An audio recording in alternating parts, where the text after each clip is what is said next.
Sahol pa kay Judas, yung maghuhudas sa amin.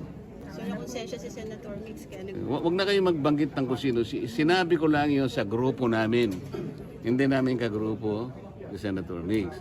Reports earlier surfaced that several senators behind SP Cayetano are allegedly being persuaded to jump ship. The Senate majority holds a slim 13-11 advantage over the minority bloc, right after Senators Mig Zubiri and JV Ejercito joined the group.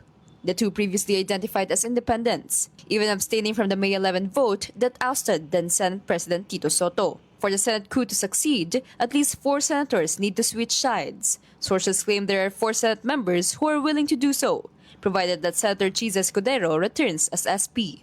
However, some members of the current minority bloc rejected the idea. Minority Senator Raffy Tulfo has denied they are moving to unseat Cayetano. Oh, maganda naman. Dito po, maayos kami, solid kami. Allegedly merong pananakot daw po. Pananakot? Pananakot daw po para sumama sa inyo, sa side Ay, niyo yung mga... hindi namin gagawin yun. At never, ni isa sa amin, hindi gumawa ng ganon. We will not do that. Why would we?